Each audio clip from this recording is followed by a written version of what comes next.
Very good morning to all of you. आप सभी को का मैं स्वागत करती हूँ मसीही नमस्कार के साथ। प्रेज़ द लॉर्ड एंड जय मसीह की। आज जबकि विमेंस डे है तो आज उनके लिए मैं ये वर्सेस लेकर के आई हूँ। आइए मेरे साथ निकाल लीजिए नीति वचन 31वां अध्याय और उसकी 29 से 30 अध्याय में क्या लिखा हुआ है हम पढ़ने को जा रहे हैं। बहुत सी स्त्रियों ने अच्छे अच्छे काम तो किए हैं, परंतु तू उन सबों में श्रेष्ठ है। शोभा तो झूठी और सुंदरता व्यर्थ है, परंतु जो स्त्री यहोवा का भय मानती है उसकी प्रशंसा की जाएगी। And in English, Proverbs 31 chapter verses 29 to 30. Many daughters have gathered together riches, thou hast surpassed them all. Favor is delightful and beauty is when the woman that feareth the Lord, she shall be praised. हाँ मेरे प्रिय बहनों और माताओं, परमेश्वर आप सभी से कहना चाहता है कि बहुत सारी स्त्रियों ने अच्छे अच्छे काम तो किए हैं, परंतु तू उन सबों में श्रेष्ठ है। बहुत सारी स्त्रियां हैं जो अपने आप को नकारा समझती है, अपने आप को सोचती है कि वो महत्वपूर्ण नहीं है। अपने परिवार में, अपने लोगों के बीच में वो सोचती हैं कि वो महत्वपूर्ण नहीं है, लेकिन परमेश्वर आपसे कहता है कि तू महत्वपूर्ण है।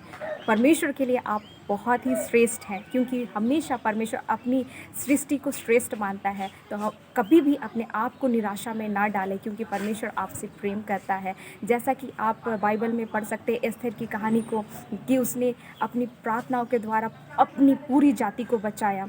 हन्ना के प्रेयर को आप देख सकते हैं।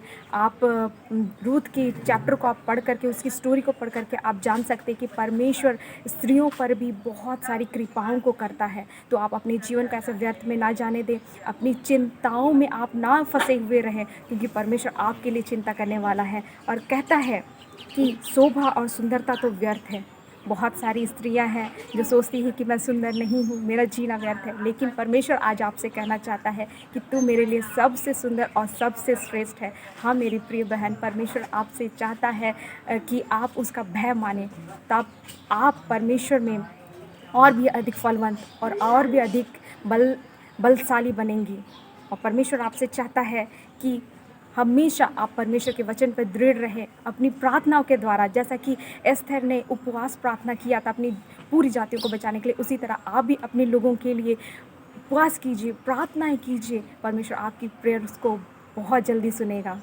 और इसी वचन के साथ आप सभी को बहुत सारी आशीषें मिलने पाए। और happy women's day and stay blessed and stay happy and keep praying always.